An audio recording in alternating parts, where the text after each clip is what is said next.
So we're going to talk about the New Testament. The New Testament came together over the course of about 100 years. Now that sounds like a long time it took to get the whole New Testament together. Reality is the Old Testament took 1,400 years. So you got the Old Testament, that's 1,400 years of history and people writing. And then you've got the New Testament, which is this big, only 100 years. It's not that much. Let's see, 100 years ago would be 1920. I mean, we had cars then, we had, they had movies, maybe not talking movies, but they had movies.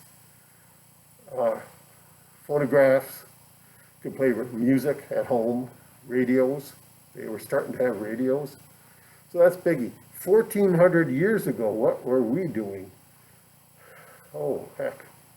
We were in the Dark Ages. It was terrible.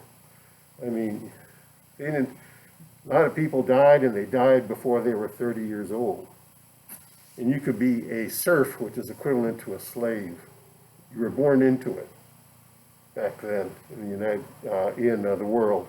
The United States had just indigenous people back then. So, no, Christopher Columbus had just landed on Cuba. Okay. The order of the books in the New Testament is not chronological. They don't follow the earliest and the next oldest. Now, and then it's not a history, is it? So it kind of jumps around. Paul's letters to the Galatians, Paul's letter to Corinthians, things like that in the New Testament were written before the four Gospels. Matthew, Mark, Luke, and John were written. Well, what were the people doing? I mean, here they are. They got all this time to write the Gospels, and they don't. Well, it was all done orally. People memorized the stories. They would go around from place to place and tell other people the stories. And that's telling about Jesus was important. That's how the faith started. Eventually, someone kind of said, well, I remember this story and this story and this story, and I'll put this kind of book together and things like that. But we ended up with 4 books, the 4 Gospels. Kind of strange, really. Who wrote the books on the New Testament is kind of uncertain. For example, even though Paul's name appears on the letter to the Ephesians, Paul's letter to the Ephesians, there's plenty of debate about whether he actually wrote it. It wasn't uncommon in the time for someone close to a well-known teacher to write a letter or a gospel in that person's name. Now, can you imagine if you did that to your teacher? I want you to write something. So you take something off the internet, copy it onto a piece of paper, put it into your computer and print it, hand it in and say, this is Taylor's homework. Teacher looks at it and says, that's not Taylor's writing. I can tell by the way it's written. Well, they did that back then. That's how they kind of made it important. They said, look, this is from, Paul. Well, the thing is that they accepted that. That was a common thing to do back then. People said, oh, yeah, that sounds good to me. Kind of weird. Again. Okay, you have a piece of paper in front of you. This side of the paper. Let's look at it.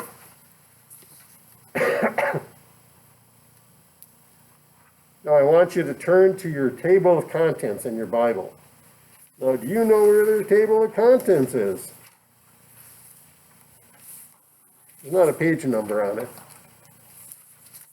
but it should look like this. Not the one that's alphabetical on the back of the page, the one that's on the front of the page. It says contents.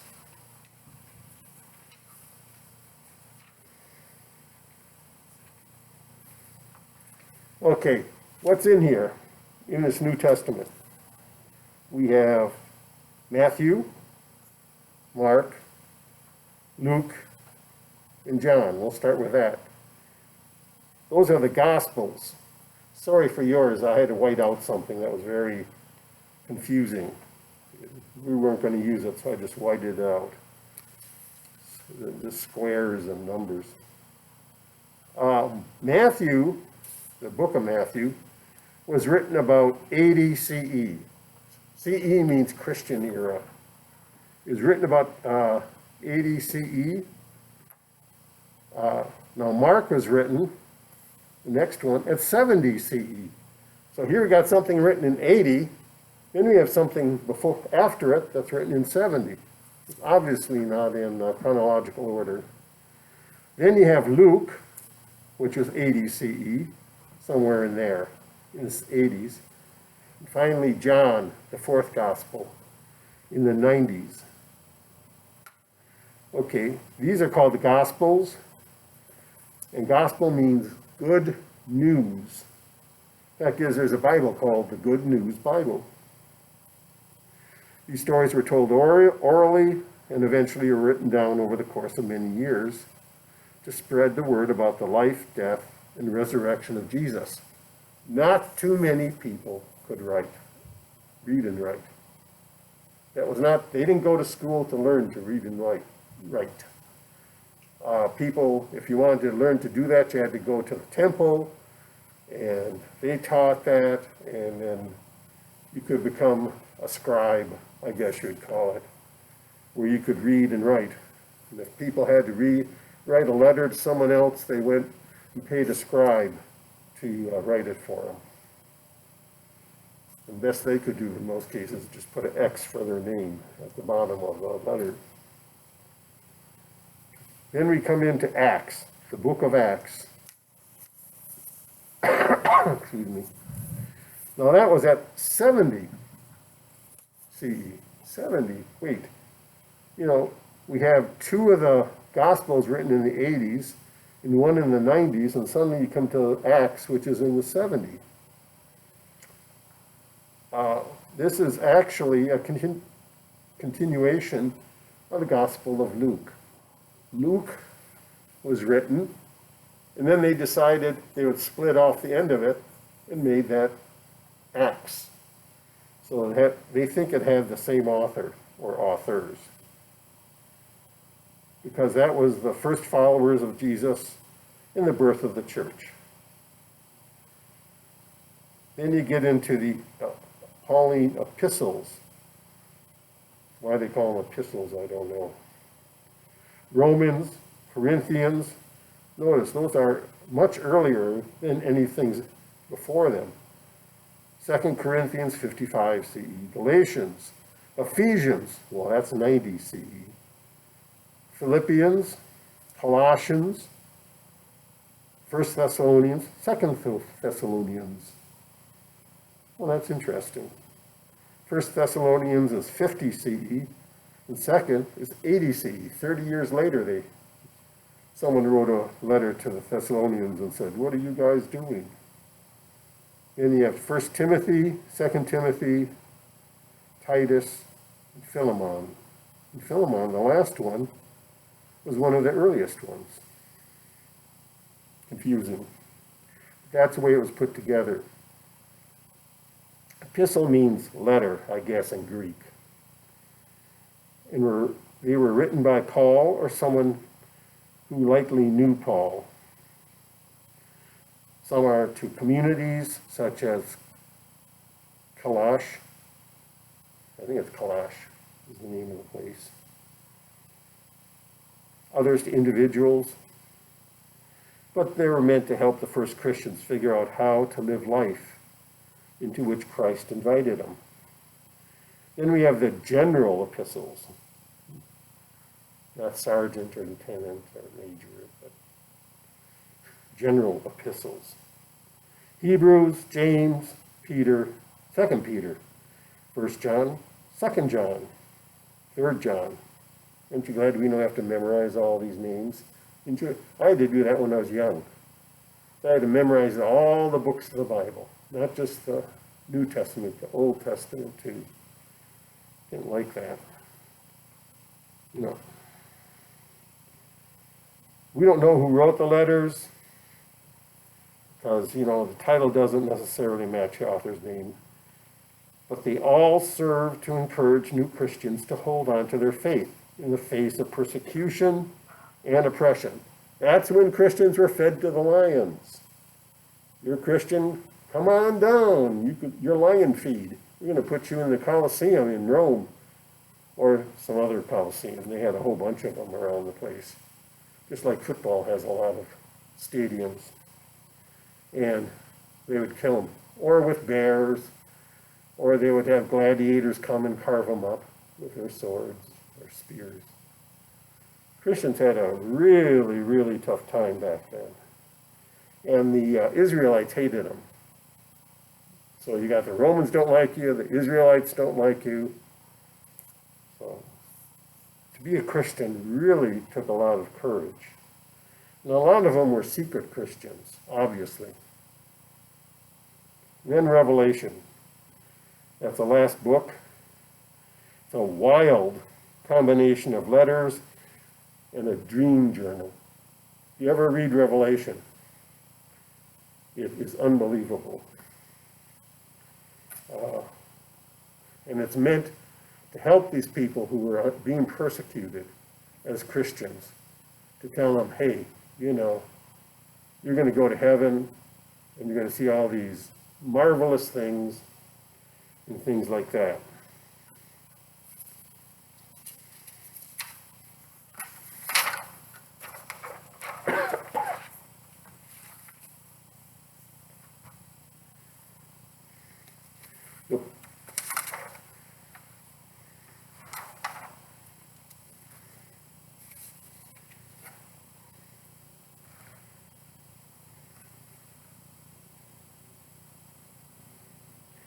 Okay, the original Christians were not called Christians, but they called themselves, and other people called them, the followers of the way. That's a nice ring to it. Followers of the way. Maybe we could change it, put in something. We want to be called followers of the way now instead of Christians. That's been overused.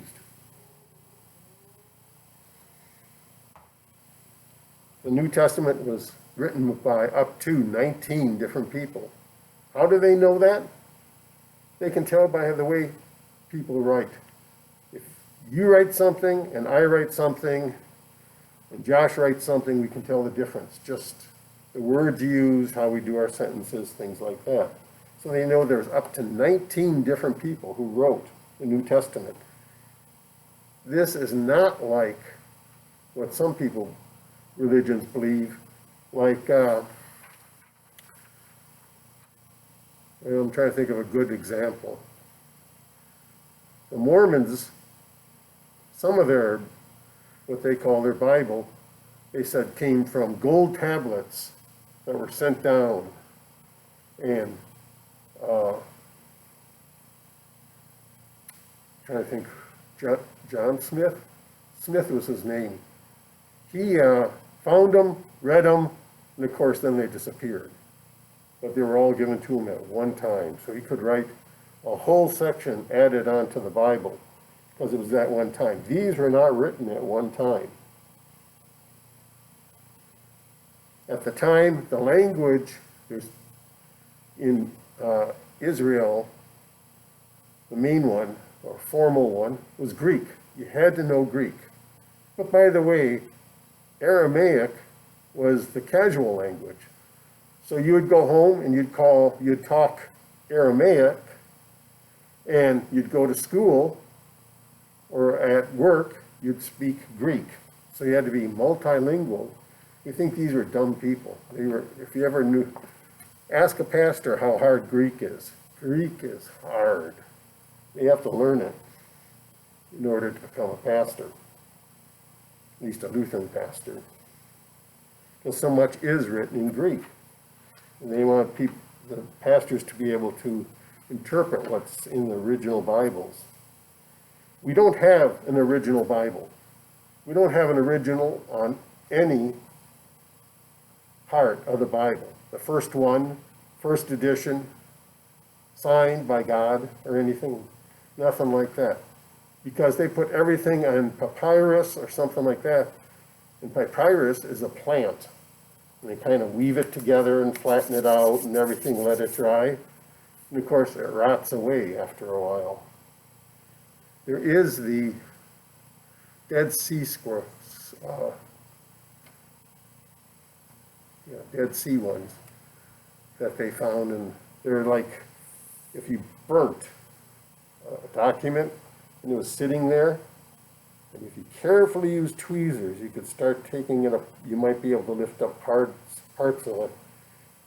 Dead Sea Scrolls, yeah. And then they put it under glass or something like that, and that's how they read it. They found those in some jars in a cave. And that was like 200 or 300 years after Jesus was there. And the early Christians wrote and sent lots of letters. There is lots of letters and gospels.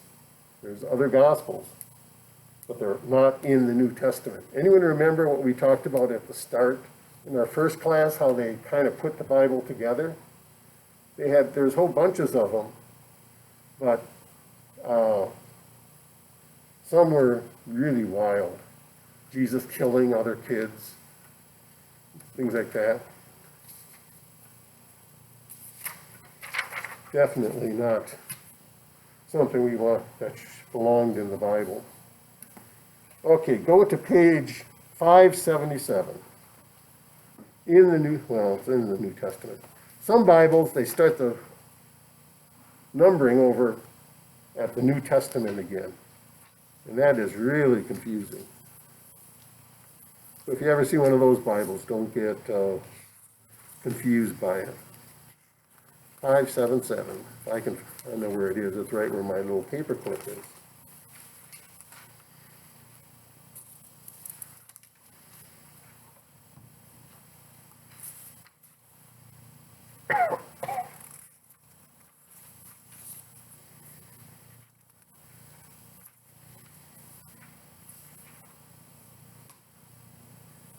I'm going to read it because I'm not going to read the whole thing, but I want you to get the feel for this. Okay, this is how Matthew wrote it. Chapter 1, verse 1. This is a record of the ancestors of Jesus the Messiah, a descendant of David and of Abraham. Abraham was the father of Isaac. Isaac was the father of Jacob. Jacob was the father of Judah and his brothers. Judah was the father of Perez and Zerah, whose mother was Tamar. I'm not going to go through the whole thing. That is not one of my favorite parts of the Bible. But why did Matthew spend all this time talking about genealogy? You know, if you want to talk about genealogy, make a little genealogy tree. You know, don't put it in a gospel. What he's saying is it's important that you understand that Jesus is of the line of David, and the Savior was going to come from David. And so he shows, starting with Abraham, he goes all the way through and gets up with Joseph, the husband of Mary, and Mary gave birth to Jesus, who was called the Messiah. He was making Jesus the legitimate Messiah for the Israelites. He had to prove it to them. And that's why he started off with this. Then he says, the birth of Jesus the Messiah. This is how Jesus the Messiah was born. His mother Mary was engaged to be married to Joseph, but before the marriage took place, while she was still a virgin, she became pregnant through the power of the Holy Spirit. Joseph, Her fiancé was a good man and did not want to disgrace her publicly, so he decided to break engagement quietly. And it goes on through the angel and tells a story that we hear just about every Christmas, if not in church somewhere else. So the reason I point that out is wait till we get to some of the later Gospels.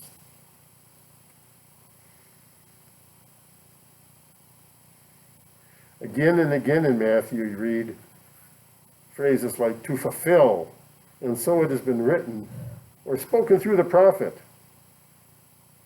That's one way we know that Matthew wrote this for the Jewish Christians. He was carefully placing Jesus' story within the history of the Israelites, which was very important to them.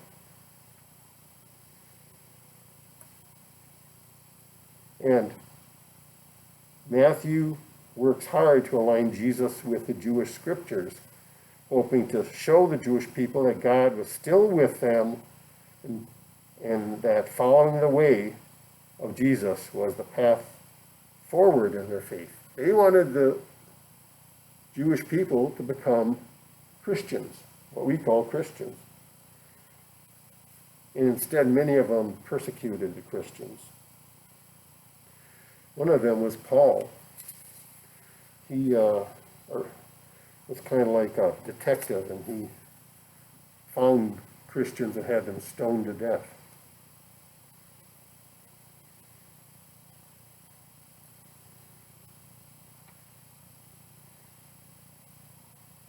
Now, this Matthew's not unusual.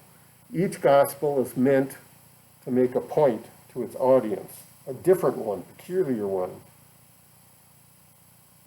But even though we have 4 long narratives, guess what? We don't get the whole story. We got Jesus when he's young, when he's 12 years old, and suddenly we got him when he's 30 years old. What happened in between? That's why some of those Gospels that were rejected, people made up stuff to fill that in. Now, why is this important? So when you do read Matthew, you understand why it's written the way it is.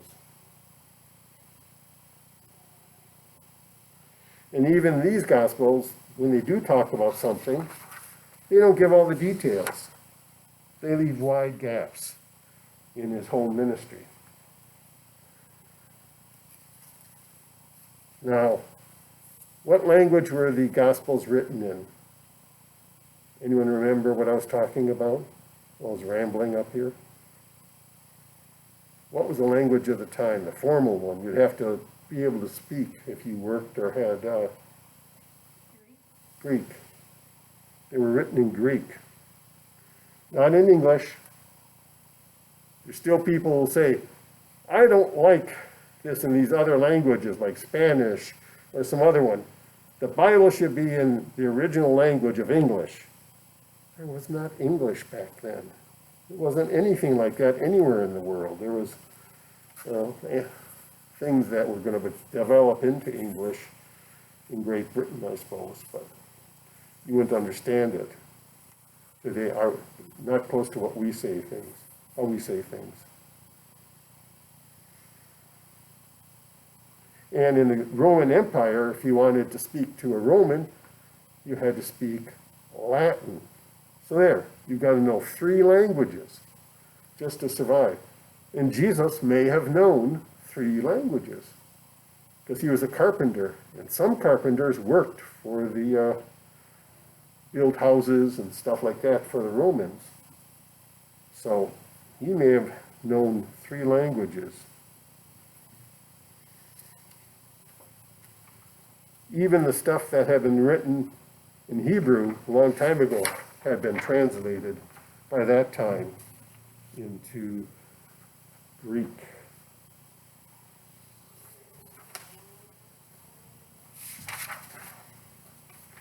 I'm going to hold this off for a minute. Okay, then you have Mark. Now, what page does Mark start on?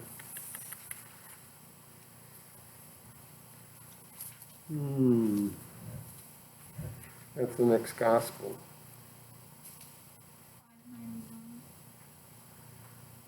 Okay, 599.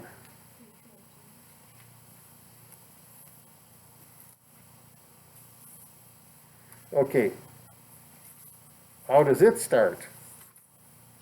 This is the good news about Jesus the Messiah, the Son of God. It began just as the prophet Isaiah had written. Look, I am sending my messenger ahead of you, and he will prepare your way. He is a voice shouting in the wilderness, prepare the way for the Lord's coming. Clear the road for him. This messenger was John the Baptist. Wait. What happened to the manger and the wise men and all that stuff? Mark, you forgot something. They go right into John the Baptist.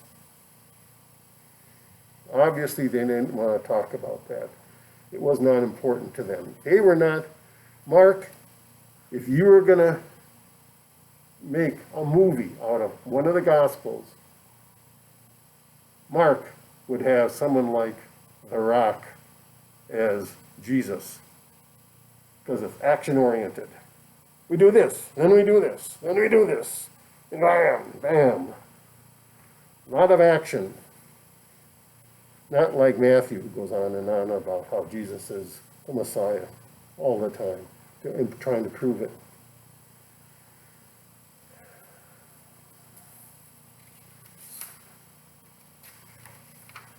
So that'd make a good action movie. Now, I shouldn't tell you this, but I'll put it on here. See this side of your piece of paper?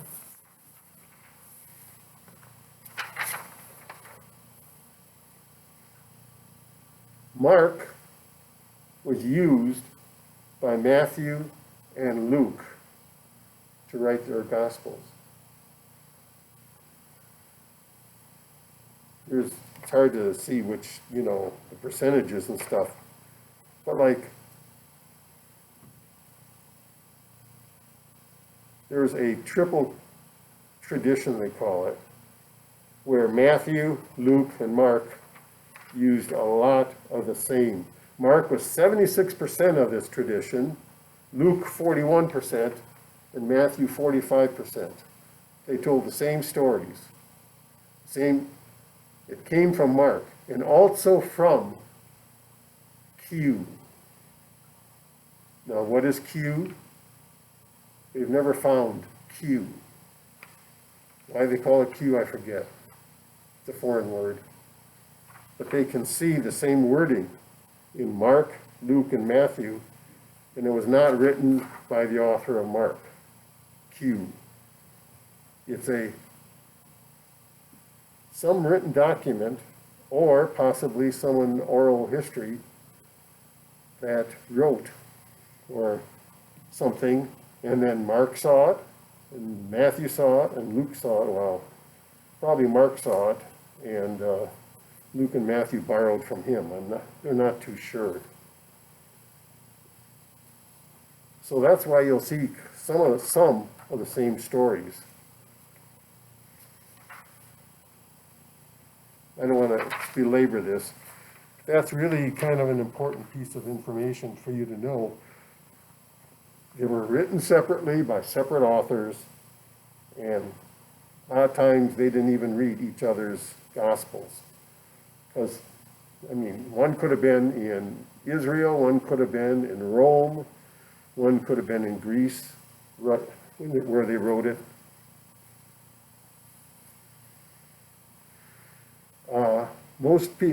Most scholars think Mark was the first gospel that was written.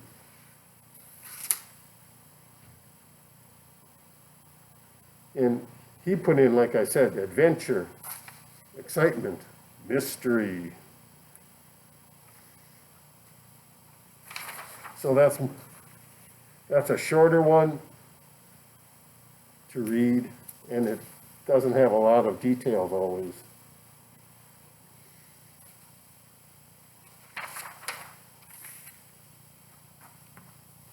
Okay, are we still awake?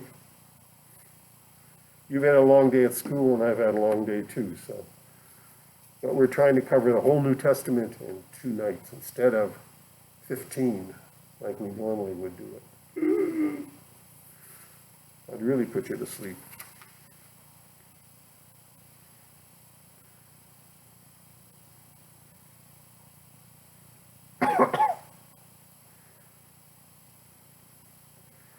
Yeah, Mark does not say where Jesus came from, like he doesn't have the birth and stuff like that, or any of those other things, the story of Jesus when he was 12 years old and visiting Jerusalem, and his parents lose him for a while.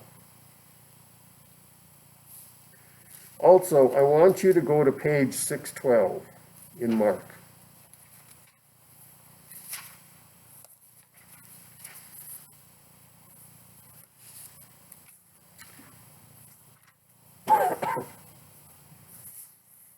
Now, if you go to chapter 16, verse 8, which is in the right column, right above the line. This is in the Garden of Gethsemane, and the empty tomb. The women have found the empty tomb. The women fled from the tomb, trembling and bewildered, and they said nothing to anyone because they were too frightened. The earliest manuscript they can find, that's where it stopped. It wasn't one of the first ones. It was like 300 CE, Christian era. But that's where it stopped. Below that line,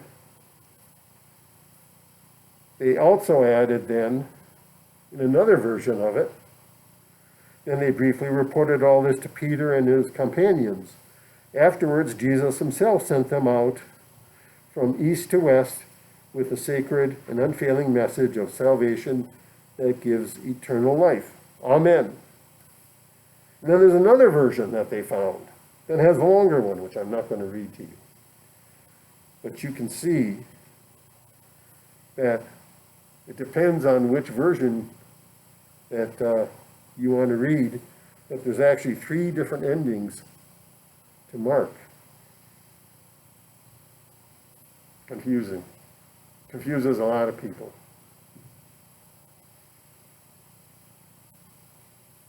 But it's important that you know that so you don't get thrown later in life if someone starts telling you, well, there's only one Bible, and what's written in the Bible is the way it is. Well, there's actually a little wiggle room here at the end of Mark, for example. There's different versions. And sometimes it just depends on, you know how they pass down the different Gospels after, I'd say about 500 CE? You had monks. Have you ever seen those, in movies or something, or picture a monk, he's copying, and that's how they copied by hand Bibles. That's what a lot of the monks' job was, to copy the Bible. Unfortunately, that was a very, very boring thing to do. Worse than school even. So what they did is they would make mistakes. And then instead of writing to, they would say at. And then that would confuse everything if people didn't catch it. Fact is, they've got a Bible where someone wrote in the margin next to an error, "You idiot, you! Were you asleep when you copied this? Da da da da da da da." Right on the Bibles. So there are some differences in the Bibles, and that's one reason. Also, how they're interpreted Greek, how you figure out what the word is. It doesn't always, or Aramaic too. I think it's in Aramaic, they don't use periods or any punctuation. They just run everything together. That can cause confusion. Where does a sentence end and where does something start? But that's a whole different thing I don't want to get into. So you can see where Mark, though, was He's only 16 chapters. He says, I can do this quick. I don't need to keep going on and on and on. Well, right, since we're there, Luke, the start of Luke. Luke's gospel has a lot in common with Matthew's. Both use Mark as a source and were completed between 80 and 90 CE. And Luke's gospel is meant to encourage and empower the growing number of Jesus' followers, struggling to find their place in Roman society. Luke is the longest and most detailed of the four gospels, making the case not only for Jesus, but for the importance of community, unity, and a common identity among believers. So he had a different reason for writing this, an additional, I should say.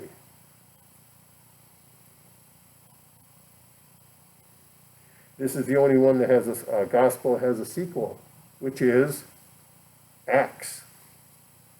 Like I said, they split it up. They had one long thing and they said, no, we're going to say Luke is here, and then the rest of it is not a gospel. It's the first one right after our fourth gospel. That was their choice. I've seen that. What was it? You've heard of Lord of the Rings? That was written as one long book. Fact is, I have a copy. That's one book of all three books that make it up. Return of the King. That's the last one. But anyhow, they did that. They broke up this big book into three small ones because it would never sell. They were sure it was not going to sell. So that's what they did here, is they broke it up just because it was too long, and they thought people would read it better, I suppose. And it's not so big, it doesn't scare them away. The author of Luke, who probably was not Luke, as we're not even sure who Luke was, because he was not one of the apostles. He's well educated because of the words he uses and how he writes his sentences, and is sometimes referred to as the historian because he spent a lot of time on the writing the historical details, and his stated aim to write an orderly account of Jesus' ministry. Other scholars think he may have been a doctor of some kind.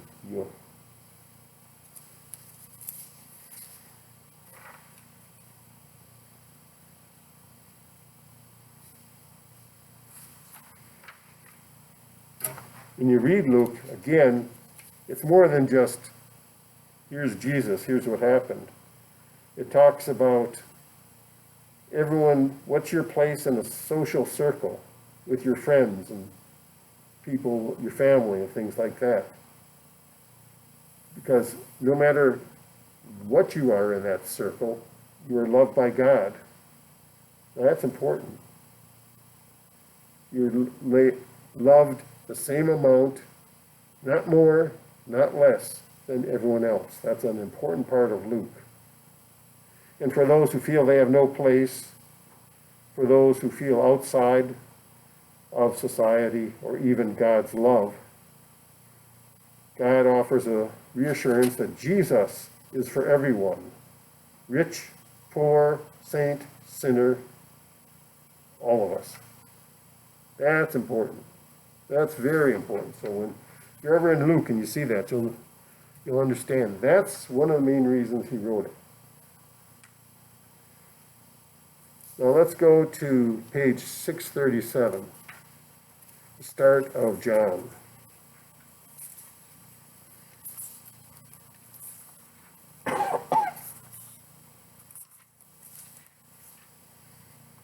Okay, what does it say here as the start of, in chapter 1, verse 1? In the beginning, the Word already existed. The Word was with God, and the Word was God. He existed in the beginning with God. God created everything through him, and nothing was created except through him. The Word gave life to everything that was created, and his life brought life to everyone, light to everyone. The light shines in the darkness, and the darkness can never extinguish it. And God sent a man, John the Baptist, I won't go beyond that. What happened to the manger? You know, this isn't like, the Gospels before it. This is kind of like a philosophical argument, which John is not my favorite. And I'm filming this and saying it, so that's not good, but it's true. More philosophical, less story. So it's a little harder for some people to read. John probably wasn't John, the author wasn't John. It likely wasn't even written by just one person. Stories stop and start and jump through time, suggesting something was placed together over many years and by different people, and that's okay. They did that back then, a lot that was accepted. The account of Jesus we find in this gospel is as trustworthy as the others because it points to the truth who Jesus was and is. It was the last gospel to be completed, and the Gospel of John was written for the Gentile community. You know who the Gentiles were? Gentiles are non-Israelites, non-Hebrew. Versus Matthew, which we talked about before, that was written for the Israelite community, the Hebrew community. The author's main concern is to help his readers see that God is at work in the world, particularly through the life and work of Jesus. So,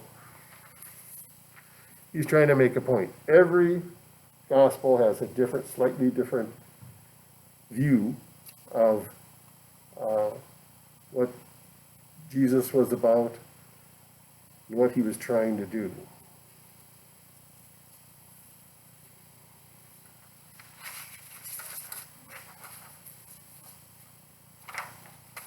Now, I know you've absorbed all this and are just excited as can be, but you have to know the background of the Bible to make sure that when you read it, you kind of say, oh yeah, I remember that. That's why he's saying this. I wonder why he said that. Oh yeah, that's why he's saying that versus the other Gospels. We're not going to go into the Acts, which I'm sure you're happy about. But we'll do that next week. I like Acts. Acts is fun. Questions. Gotta have questions. After a day of school, you just burnt out. I wouldn't doubt it. Well, I have 18 after, and I don't have any more to say. Do you have any more to say? You haven't said very much tonight. I haven't given you an opportunities. Sure you don't have any questions? Oh, gee whiz. Something that bothers you about the Bible? Gotta be something. Oh well. Good night. Behave yourselves. Stay out of trouble. I will.